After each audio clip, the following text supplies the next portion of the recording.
and welcome everyone. We are back for another episode of For the Love of Star Wars, where we bring on a guest to talk about a beloved piece of Star Wars media. Our special guest this week, you can smell him through your screens. It's none other than the real Toy Dude, Mr. Adam Berry. Welcome back. How you How are doing? you? Yeah, How you good. doing, Adam? You? Thanks. And I've got a fresh coating of Savage as well. Lovely, Nice. lovely, lovely. Brilliant. Adam, let's get straight into it. Which Star Wars media have you chosen to talk about this week? I've gone probably for an unfavoured Star Wars media in some respects, but it's as we get into it, it's one that I think you'll understand why I've chose it. But I've gone for the Book of Boba Fett, Chapter 7, In the Name of Honor. I think for the title there for a minute. Yeah, it was. Yeah, that's right. Yeah, this is an interesting one. Book of Boba didn't, receive a great deal of love aside from those Mandalorian episodes. This was written by Jon Favreau. I think the whole series was written by Jon Favreau, wasn't it? And directed by Robert Rodriguez, who did 3 of the 7 episodes, and directed a whole host of other things like Sin City, Machete, and Spy Kids. I didn't know that. I haven't seen those. But yes, this episode received a rating on IMDb of 7.7, which actually, in comparison to some of the others in the series, is quite high. So yeah, Interestingly as well, because that's IMDb's audience based, isn't it? Whereas it is, yeah. critics based, this didn't get a very good rating, I don't think, critically. Did it not? I don't really care about that because this is my view. That's it. So that's what. Yeah, and that's what you're here for, That's because it's something that you love. So, are you a fan of like Robert Rodriguez's work in general, or? Well, I didn't know too much of what he'd done previously, if I'm completely honest. Really? So not massively. But I like Jon Favreau as I tend to think a lot of the Star Wars episodes where he's the only one been involved, I tend to think are better episodes, in my opinion. When they start getting him and some other people, and I do tend to feel the episodes aren't as good or aren't as memorable or aren't as solid. So, maybe, like I said, Book of Boba Fett's quite divisive, isn't it? Not everybody likes it. Some people didn't like it at all. Some people loved it. But it's one of them things, it's not quite as probably as downtrodden as Acolyte and some other things, but like I said, I think it's got some great aspects to it, and there's definitely some very cool, I feel like, totally Star Wars moments in it for me personally. Yeah, definitely. I'm glad you said that because it isn't my favourite thing. I'll put it out there. But I'm excited to sort of hear what your thoughts are about it. But it does definitely have its moments. It's not without those moments, So, yeah, what is it then that you love about this episode? For me, this is going to sound like a real kind of cheesy soundbite, but for me, it's to do with. I just felt like this is a bit of a greatest hits of the whole series. It was like, how many people can we get in one episode? How many cool things can we have going on? If anything, you could argue this episode had too much going on. But I loved that. There was just no real moment where you could take a breath in respect of like, oh, okay, so now this is happening. Now that's happening, and you've got, it was a bit, I'm not going to lie, it's a completely mad episode. It's chaotic, yeah. It is chaotic, yeah, it is. It's all over the place. I don't think, but I like that. It definitely awoken the child in me. Like, it's like, I can definitely feel as a 10-year-old kid, I would have loved it. And even as a 43-year-old kid, I still love it, but maybe not as quite as much as I just really felt like if you were a child, you would have loved this episode in some respects because it had some really good callbacks to even other films, I thought, and stuff like that. There was a couple of moments in it, and I just thought this is, there's definitely things here that I saw in other films, definitely. That's I can take that. I get that. For me, the things that I enjoyed about this episode was obviously the whole series. I think set on Tatooine, isn't it? So being back there and seeing Tatooine is such a big part of Star Wars. But seeing all the species and the characters that they had not necessarily the characters that they had in the original films, but the species, like the hammerhead and the Trandoshans, the Weequay and Gamorreans, yeah, and I think one of the characters I was probably most excited for when this series came out was the Black Santan, the Wookiee. Yeah. So I think, I'm with you. I think the species was a great sort of callback to the original films, for sure. Yeah, Martin. Yeah, well, just firstly, Adam just sort of sparked something in my mind that I've never thought of before, because this whole era of TV shows that we're getting, Book of Boba Fett, Ahsoka, The Mandalorian, we hear that they're all meant to accumulate at the end of this run into one movie where they all sort of band together, Avengers style. And actually, Adam made a point at the beginning that this episode is actually a small version of that, because everybody we've met so far on our journey to this point turns up in this episode, don't they? And they group together to take on the Pike Syndicate. So yeah, that's a really good point, Adam. I never ever occurred to me that. So but yeah, to answer the question, I'm a bit like you, Adam. Long. I did enjoy this show, but I think for me it was more my my anticipation for it was bigger than actually what they delivered, if that makes sense. Yeah. Because you know me, I'm excited about, if it's got Star Wars written on it, I'm excited regardless of what it is or what it's about. So for the most part, I did enjoy Book of Boba Fett. I think the Mandalorian episodes do stand out, but if I had to pick out a Boba Fett episode from the series that I like the most, this would definitely be the one. It has a lot of great action. It has a lot of old west gunslinging, which is something we've talked about in previous episodes, which is very Star Wars. As you mentioned, Adam, Tatooine, I love seeing Tatooine, and I know a lot of people moan about it's in every show, but please give me more. I mean, I love to see Tatooine. It's fantastic. And yeah, I mean, there's some great standout moments in this, which we'll go into more detail, I'm sure. But the Rancor monster, how much as kids did we have that Rancor monster where we would have that stomping around playing with our toys, and we actually got to see it in live action. So there's a lot to love in this episode. So I do think Adam's made a really good choice. And as he said, it doesn't matter what anyone else thinks. This is his choice, and that's what we're here to talk about. So yeah. I think for me, there's a lot of tender moments in it as well, like there, and which we'll get to in a minute, I'm sure. But it weren't just here's all this action and we're going to put it all together, and none of it really makes much sense. There is a couple of really tender moments, but going back to the action, one of my favourite scenes in it is when they're facing off at the start with, I think it's Cad Bane, and it's very Western. It's like a duel almost, got people closing their shutters, peering out through their curtains or whatever. It's that kind of Power Rider, Clint Eastwood kind of vibe. And but there's a bit where they both fly through the air. Mando and Boba Fett both fly through the air. They fly up and they start shooting. And I just think that is so cool. I don't even care. It's so cool. They do a wide shot from I guess Cad Bane and the Pikes perspective, I think it might be the Pikes at this point, but and it's just them flying and they're kind of whizzing around and they both land, and I love that. That scene is brilliant. I thought so stupid little things, not stupid, but very childish kind of. Oh, let's chuck some action, some flying jetpacks. Love it. So. Well, if we normally do go on to our favourite scene, so if I was to pick one of my favourite scenes, I think it was the bit just prior to that where they've got the Major Domo, I think he is, the Twi'lek guy, and he's reading out the terms of the surrender, and he's brilliant, and he says to the Pikes, we offer you nothing.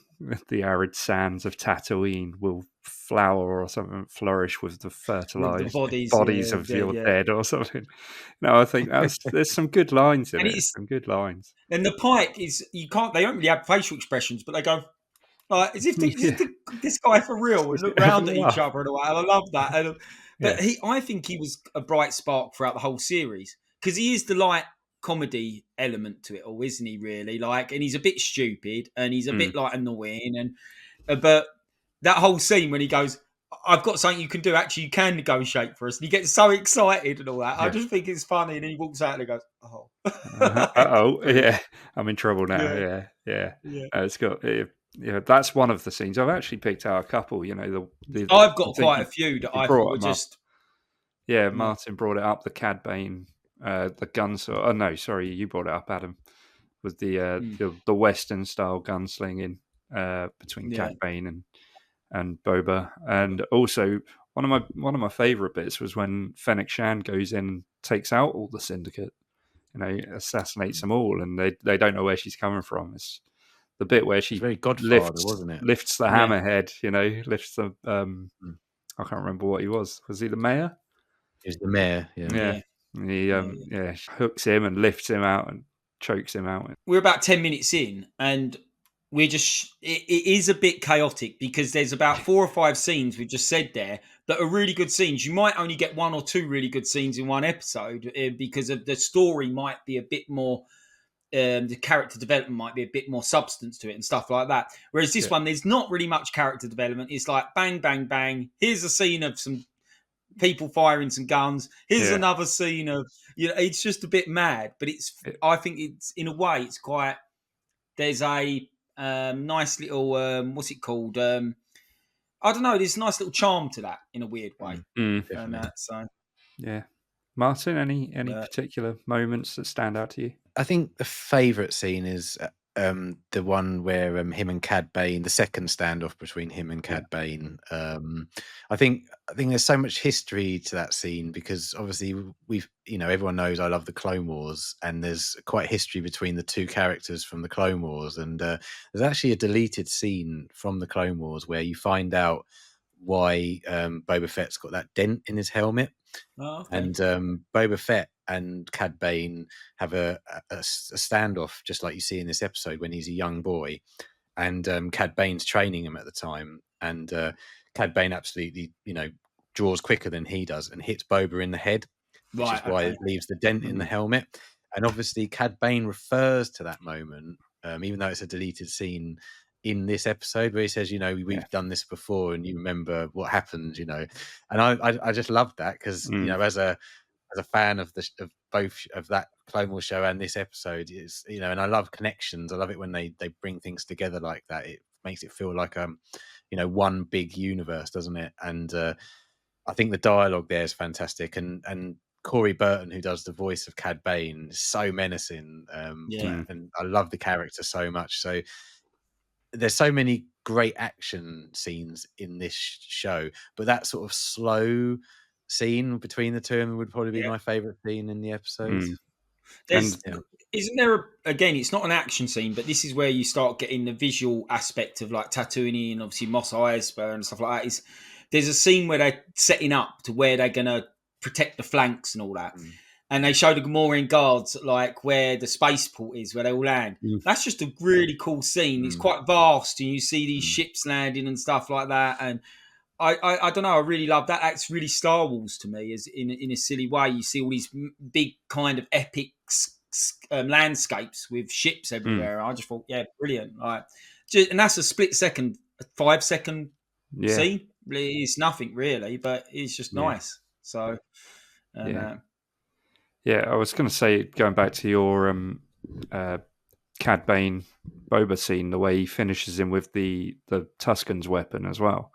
It's quite a nice sort of callback to earlier in the series. There's one I haven't mentioned, and it's because I think it's a really important scene, but it's not really Book of Boba Fett, and that's the Mando and Grogu reunited scene.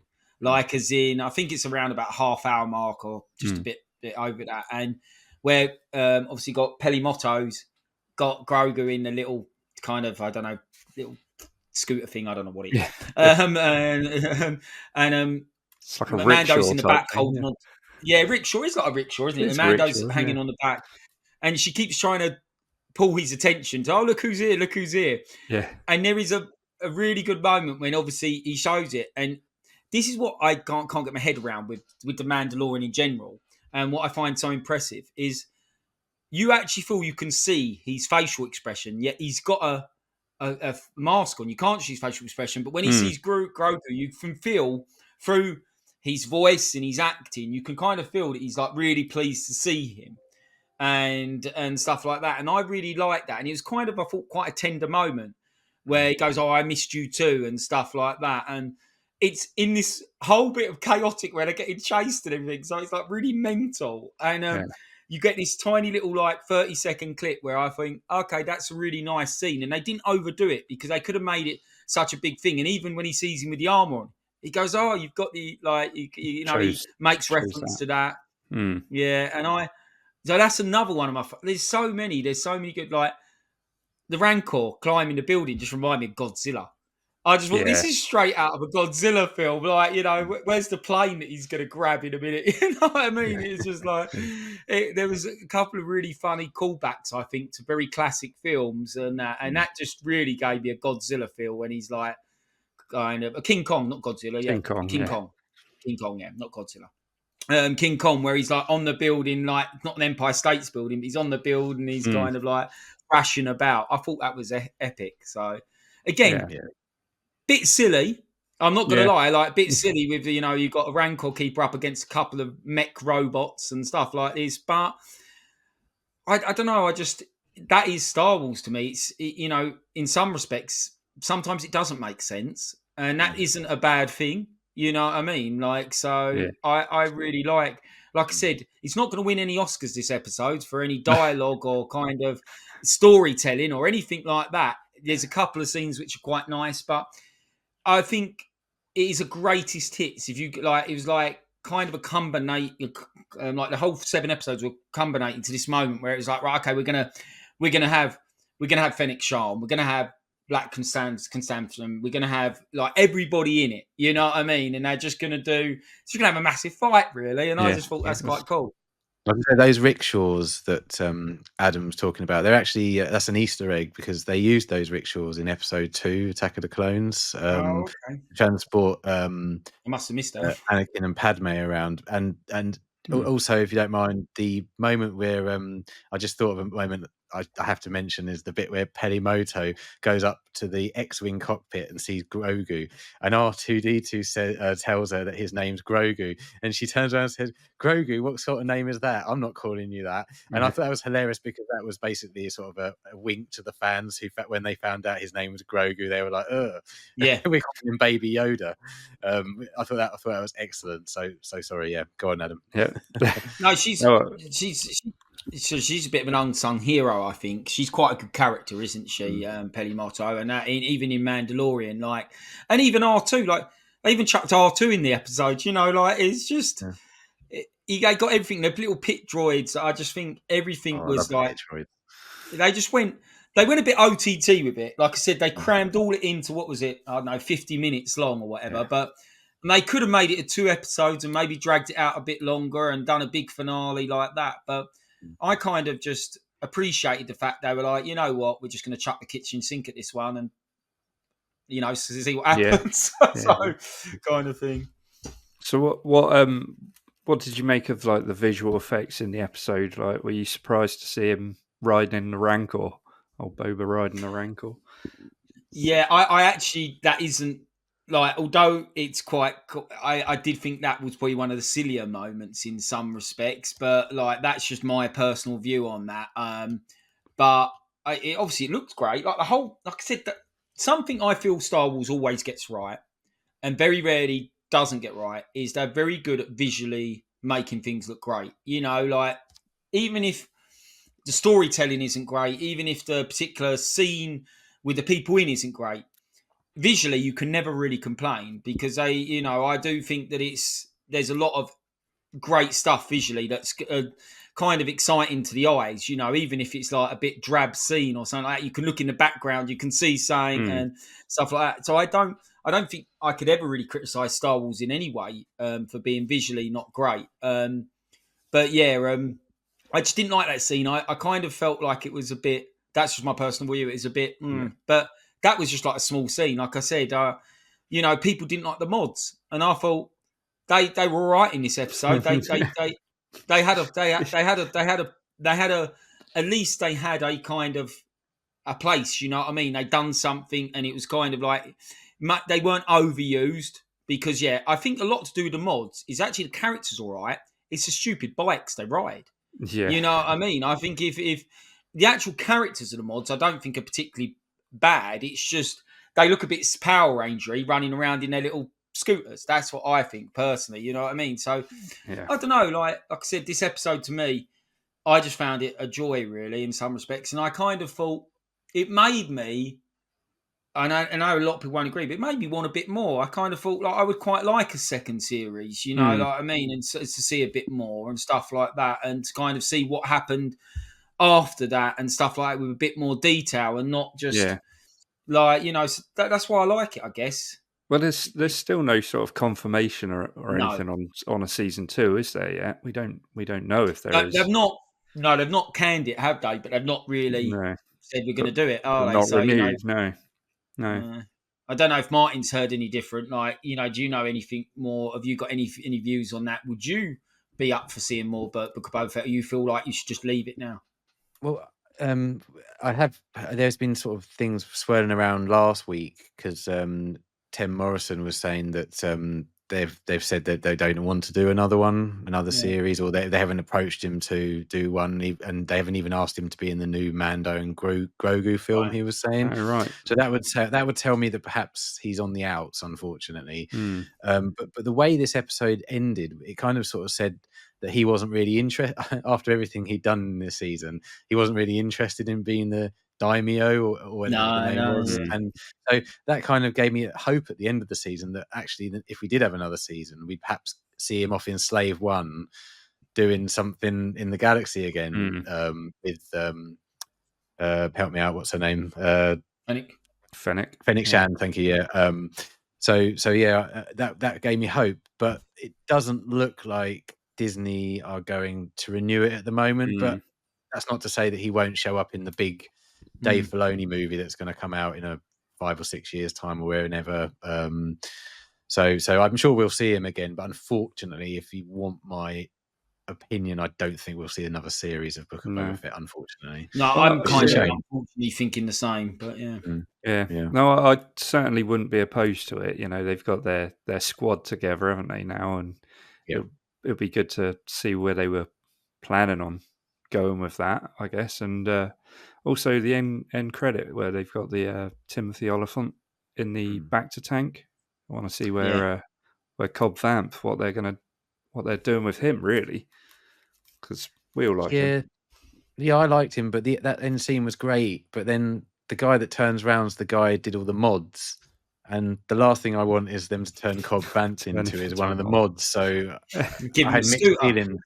Yeah, exactly. Yeah, we'll get rid of your Banther. You can have a scooter instead. So I did have mixed feelings about that scene, unfortunately. But one of the things I thought really interesting about this episode is there was quite a few times episode I didn't think certain people were going to survive, which I thought was quite interesting. So I actually thought they were going to kill off Black Chrysanthemum at one point, and I thought, oh, that's a big bold move. Like, what the hell? Like, you know, and you know, there was certain people I thought, are they even going to live? And I thought that was kind of quite interesting. It definitely gave a bit of element of, I don't know, drama there and stuff like that, because I don't think it was obvious at one point whether they were going to live or not. And I did quite like that, because I think in every ending of every show, you know, we've touched on the Avengers and stuff like that, you do normally get one big massive death or something, you know, to your main character and that. So they avoided doing that.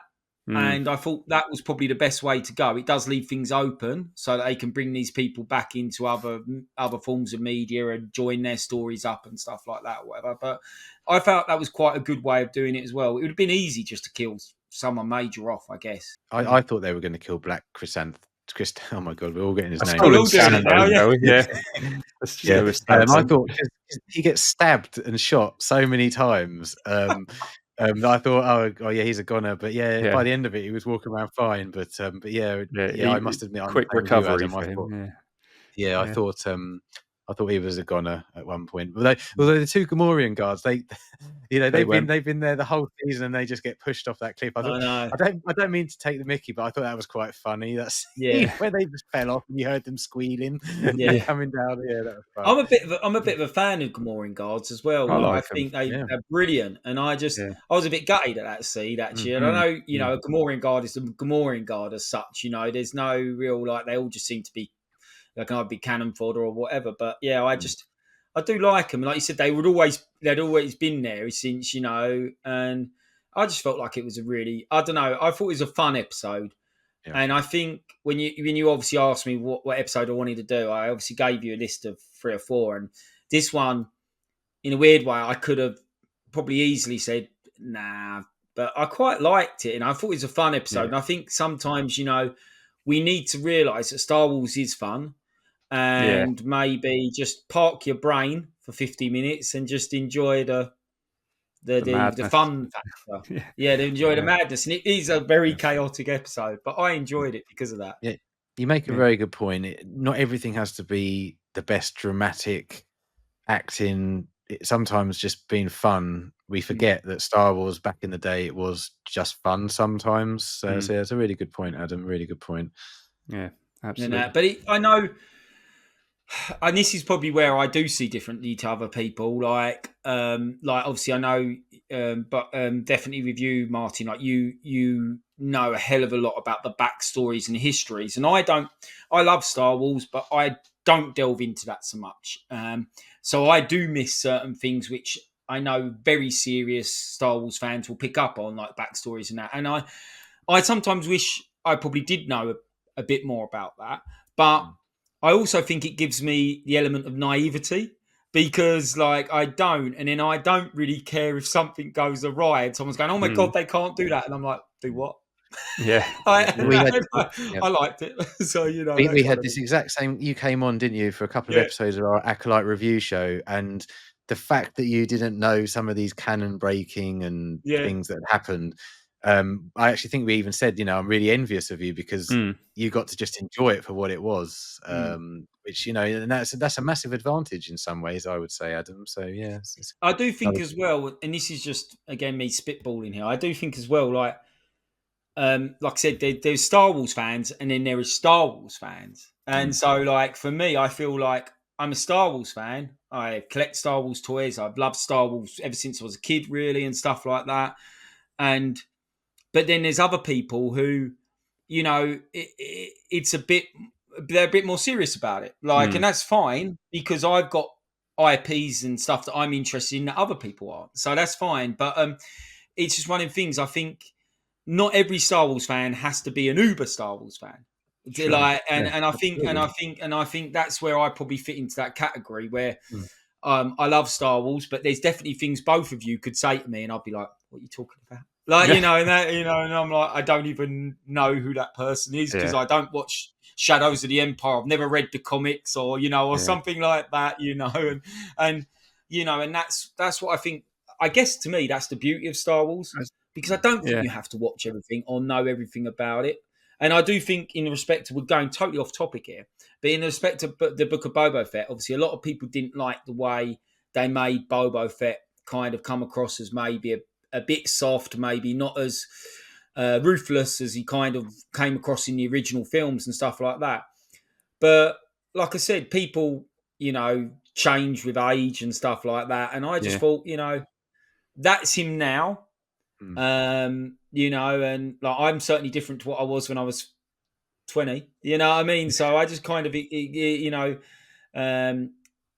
just kind of took it as it is what it is. Like I said, I really enjoyed this episode. We're talking about this episode, and for me, it had everything that if I'm looking at this as being a Star Wars fan, a very young Star Wars fan as well, I would have loved this episode. And I kind of felt when I was watching it, it unearthed that childhood thing in me that I just thought, this is great fun.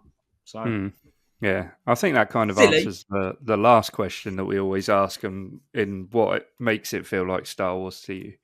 It's that bringing back the childhood sort of memories, I guess, for you, isn't it? For me personally, I think it's all about the characters and the setting. As I said earlier, being on Tatooine and seeing all of the species, the different species. We all love Boba Fett, but to see those species back in it, and a lot of them with different lines as well, because they're normally just background characters in the films. It's just quite 100%. nice, Yeah. isn't it? Yeah, Martin. Yeah, I won't add much more to what you both said, but I mean, it's Tatooine, it's the Aqualish, it's the Trandoshan's, it's Boba Fett, it's Twi'leks, it's the Rancor monster, it's the Gamorrean guards. It's all that stuff that it makes you feel like Star Wars, because you see those things and that represents Star Wars in a way. So that's probably I know it's a bit boring, it's the same answer, but for me that's exactly what it is, definitely. Yeah. Like I said, you reeled off a list of people that were in this episode, and like I said, I definitely read a critical review at some point. I can't remember when. It just said, "Oh, it was so chaotic, it was so mad, it was just too many characters." And I just thought, I can see the logic there, but it is a bit of fun. It is Star Wars, and sometimes you just need that, and and like I said, there was brilliant moments. Like you said, the chat between Cad Bane and obviously Boba Fett, where you obviously said it called back to the more of the lore, and then you've got, like I said, I love that. I do love that kind of. I thought it was a very tender moment between Mando and Grogu, but it was like very short, and it was in the middle of theoretically a car chase scene, and that was just. I just thought that was just brilliant in itself. Like I said, it's not going to win any Oscars this episode. No. And that's not the point, though, is it really? For me, it's just a bit of a fun episode, and I liked it because of that. So. Yeah, brilliant. And it is nice to hear people talk positively about things that aren't well regarded. So, we can only thank you for that, and thank you for joining us again, Adam. Is there anything you want to let people know, or anything to promote at this point? Not really. I'm just being me, just whenever anybody wants me to come on and talk about toys or shows, I normally turn up. But there's nothing major. Obviously, there's a couple little things, like obviously I'm looking forward to going Sandown this weekend. So Sandown Toy Fair this weekend. Obviously, we've got Echo in a few weeks. I'm not going to make it, and then I have got my own, along with a couple other guys, got my own toy fair at the end of October down in Southend. Tell us a bit about that, Adam. Yeah, so me and two other guys, they're both called Dave, which is quite confusing at times. So it's me and Dave. We put a toy fair together, and it's purely vintage toy fair. There might be the odd bit of modern, but majority of it's going to be vintage. And the idea is that we just wanted to do something in the area that we hadn't really seen done before. So, and we've kind of got a space. We've sold out all the dealers' tables. We've got some great sellers there. Like Robbo Toys is going to be there. We've got Fishing for Toys. We've also got, and these guys are always at Sandown. Also got the one and only Bosk Bounty's going to be selling there. First time he's ever sold at a toy fair. Is it? So he's going to be selling some good bits. Huh? I bet he's going to have some good bits. He is. So I'm not giving too much away. I think he's going to have probably maybe some HasLabs, maybe some Lego Star Wars stuff that's retired. I think he's going to have some probably TVC, some Black Series stuff. I know he hasn't got much Black Series, but I think he's got some that he wants to, move on. But yeah, he's going to have some. It's going to be all Star Wars. His stall is going to be all Star Wars, and it's going to be really cool stuff because. He doesn't really sell much. So, but he's just decided he wants to do a stall, and I managed to talk him into doing mine. He's only a couple of hours away from me, so I think that was kind of the reasoning. So, but yeah, that'd be cool. And then there's loads of other people I haven't mentioned. There's going to be Cursed Earth Comics. They sell comics. They do all the Star Wars comics. They do all the G.I. Joe, Thundercats comics. They've got like Marvel comics, Judge Jedds. Like, it's just going to be everything really that I hope. It's going to be a smaller fair. There's only about 25 tables, but I hope there's something for everybody, and I hope everybody enjoys it. And it's completely free to get into, so we're not charging anything. So 27th of October, 10 a.m. till 3 p.m. And I think that's the best plug I can do in about 2 minutes. Yeah. So. Well, that sounds Thank you, Adam. awesome. Yeah. Well, should we leave something in the description so people can find out a bit more in terms of details for that? Yeah. And with regards to this episode, I'll be interested to hear people's thoughts on, the Book of Boba Fett finale. So make sure you leave a comment, like this video, and subscribe. Thanks for watching. I'm off to ride my Rancor. That is not a euphemism. We will catch you in the next one. You sure? See you later. See you later.